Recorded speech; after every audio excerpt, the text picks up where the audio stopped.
नमस्कार, आप देख रहे हैं जे प्राइम भारत। मैं हूं आपके साथ पलक शर्मा। आइए नजर डालते हैं खबर की ओर।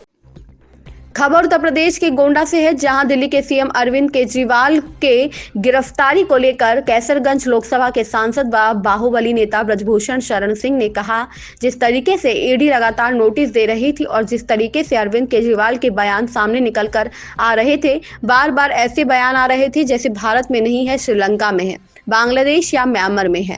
लगता था प्रदेश का कानून नहीं लागू होता है। अरविंद केजरीवाल हो या कोई भी व्यक्ति हो, भारत के संविधान या संवैधानिक व्यवस्था पर विश्वास करना होगा। वहीं तंज कसते हुए सांसद ब्रजभूषण शरण सिंह ने कहा, तकलीफ इस बात की है कि यह अन्ना आंदोलन से पैदा हुए हैं, एकदम ईमानदारी के ताबूत हैं, कम से कम इनको सम्मान करना चाहिए कोर्ट का, एजेंसियों की जांच का।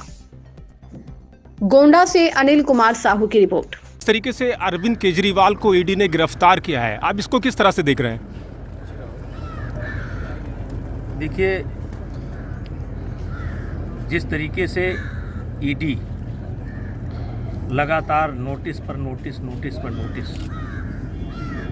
दे रही थी और जिस तरीके से उनके बयान आ रहे थे, बार बार ऐसे बयान आ रहे थे जैसे लगता था कि वो भारत में नहीं है, श्रीलंका में है या बांग्लादेश में है या म्यांमार में है। लगता था कि उन पर देश का कानून नहीं लागू होता है।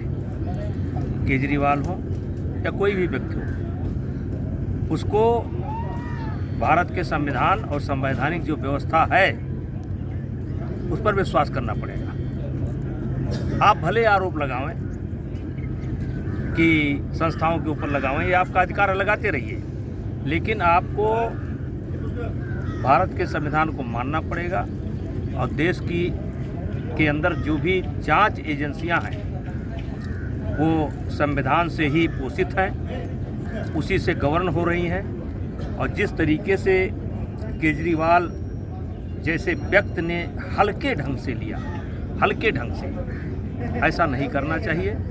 और बाकी सुप्रीम कोर्ट है, हाई कोर्ट है, करेगा जो करना होगा। अच्छा, इस घोटाले की नीति को मंत्री आतिशी ये बता रही हैं कि कहीं ना कहीं ये एक तरीके से टारगेट किया जा रहा है। आगामी चुनाव को लेकर जिस तरीके से इनको गिरफ्तार किया गया, इस पर भी उनका सवाल खड़ा हो रहा है। और लगातार ये भी कह रही हैं कि जिस तरीके से बीजेपी ईडी और सीबीआई के दम पर जो बड़े नेता हैं उनको गिरफ्तार कर रही है।